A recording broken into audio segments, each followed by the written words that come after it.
Well, you could always consult those old ladies who keep singing on my bedstand. I can't sleep because of you two! Cold opener for this one featured. Well, may as well get this joke out of the way sooner rather than later. It's Godzilla! It looks like Godzilla, but due to international copyright laws, it's not. Also, get used to seeing more of these bootleg Godzilla shots several times throughout this episode. Anyway, the episode proper opened with the mood having gotten an even creepier facelift than usual, and the Ojamajo returning from a Honda health exam. Yeah, at this point, even the show itself is kind of admitting that this plot point has become superfluous. Hell, even something they just brought up in the last episode took more priority. But yeah, in the last episode, Ompu had mentioned that she was going to miss the play as production issues had caused a sudden change in her filming schedule. This, on top of her missing Hana's exam, would result in some other collateral damage. In any case, they took Majorika's advice to go see Ompu and cheer her through the filming of their knockoff King of the Monsters movie. The filming was being done at a studio in Kyoto, which Toho, the company that produces Godzilla, doesn't actually have one out there. A company that does have one out there was of course Toei, in the form of their studio Park. Yeah, it's basically their equivalent of Universal's attraction, though mostly confined to just one genre, feudal Japanese period dramas, or time travel stories where multicolored superheroes team with ancient shogunate. God, I love Kamen Riders. But yeah, much like that one episode of Smile Pretty Cure, this fictional studio was heavily based on the real thing, allowing these characters to enjoy their trip a little too much. Seriously, what's going on with that Toad's face? You know, I give Mitsuru Aoyama a lot of flack because he really does refuse to retire, but at the same time, I have to admit, he does make some pretty memorable faces, for better and often for worse. But yeah, after pulling this same old trick to convince their parents to let them go to Kyoto that they rightfully didn't show to save time, the Ojamajo arrived at the Cinema Studio Park, yeah, great name there, though maybe it was a reference to Toho's big IMAX theater in Kyoto. In any case, while they really should have checked out some of the Sentai and Rider displays, the Ojamajo stuck to the period drama sets so that they could eventually stumble upon Ompu's film. So people are probably going to hate it at first, but then it's going to get some serious vindication once the sequel trilogy comes out, and people rightfully hate that a lot more. And after likely costing the studio a very expensive shoot that really should have gotten them kicked out, they got to know Jake a little more. Yeah, give the kid a little break. He's gonna have a rough life after this. Also, I guess these guys were going to be the villains of the film, and yet somehow they sounded even less Japanese than these guys. My lord, is that... Anyway, the kid's name was actually Chikara, and while his franchise probably won't die a slow and painful death, he did have his own set of issues that led to him becoming a rather insufferable little brat who constantly has mom running around for him. Okay. Well, I guess I'll be going to the store now then.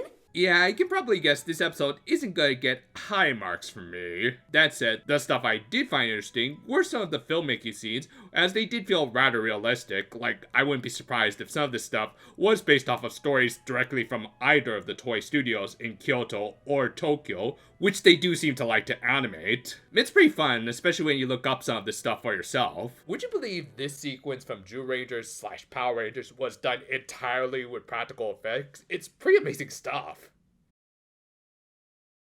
Anyway, the Ojamajo eventually did get thrown off the set, though not because of their earlier run-in, but because Chikara blamed them for a minor blooper. Yeah, this brat just keeps on getting more and more likable. I mean, I get that this is all too common of a story for child actors, as even his mom tried to justify his behavior, as acting was helping him overcome his introverted nature. Thus, she was trying to let him act as much as possible before entering his busier elementary school years. An understandable and kind of interesting backstory that even tied into the Hana subplot, but again, it doesn't change the fact that he's kind of a little brat, and the lady is just just kind of enabling his bad behavior. Hell, he even seemed clearly uncomfortable acting, which, considering the twist later in this episode, maybe she should have considered talking to him a little earlier, just saying. Thankfully, we didn't cut back to the actually interesting stuff when there were issues with the Gazamodon costume, which, again, while Toei didn't actually make the Godzilla films, the issues with the Big G's costume are pretty well known. From the original costume that weighed 220 pounds and made suit actor pass out from heat exhaustion within just minutes of filming, to even some of the later films spouting leaks during the rising from the ocean scenes. It got to the point that Toho just gave away some of their old costumes to Tsuburaya to let Ultraman kill it off. Believe it or not, I'm not even the biggest fan of Godzilla or Ultraman. I just find this behind the scenes stuff kind of fascinating. Anyway, due to issues with the Gazamodon scenes, production on the human scenes were extended by a couple days to make up for the lost time, as well as do a few reshoots. Of course, Ompu was willing to cooperate, but not so much Chika, who had a few objections. Kid, compared to movies nowadays, you still got it easy. But yeah, the brat ran off, forcing Ompu and later the rest of the Ojamajo to look for him. They used their magic to shrink down, both to go unnoticed, and let Aoyama use one of his favorite lazy animator techniques, the dragon drop. Anyway, he was actually hiding in the rafters near the prop Gazamodon. Okay, either that thing is possessed, or it has some rather superfluous electronics in it since it's only supposed to be a placeholder. But yeah, the kid was about to fall off the catwalk because of his own stupidity, prompting the Ojamajo to use the magical stage. That likely would have just to put him back, but for the sake of the plot, Hana added in her own little touch. As a result, they ended up in the actual Gazamodon world. Because you can't spell God Baby without, Wait, what was my next line?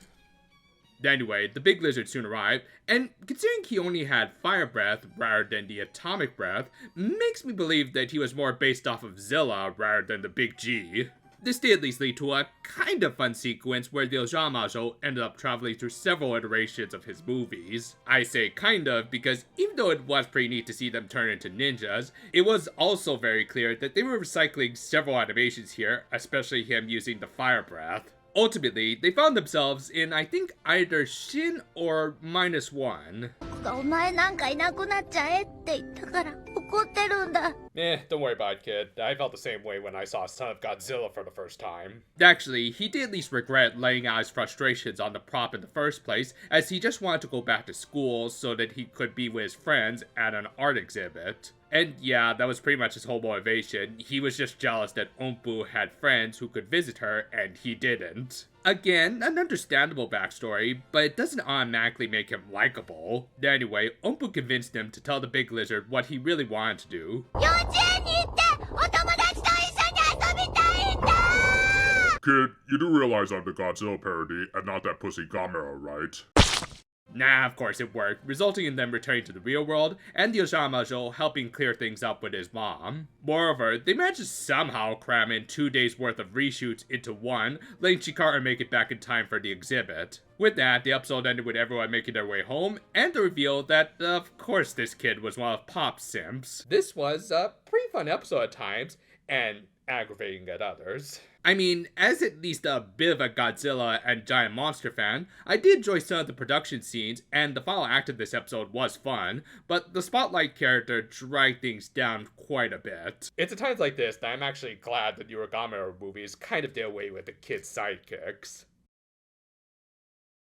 If I could borrow a line from Brandon Teno, Chikara was a rather annoying little Kenny. Not only did he act like almost a stereotype of bright child stars, but even his motivations just weren't quite enough in my opinion to justify his behavior, like several others like him in this show. I think the biggest problem was that a lot of it was told and not shown to us through his mom making up excuses for him. It doesn't make him a particularly interesting character if we're not seeing a lot from his perspective. Hell, I'm not even completely sure what the lesson of the day was, that he should stand up to the studio and or open up to his mom and say they want to go home. Well, that didn't happen, they just fortunately finished filming in time for his expo. Really, the kid himself was just a prop to move this plot along. Fortunately, everything else involving the plot was pretty pretty fun. Ompu got time to shine as a decent big sister figure to the younger actor, who she empathized with. And even as a casual Godzilla fan, it was fun to see a lot of the references to their, and likely some of Toei's, own behind-the-scenes stories.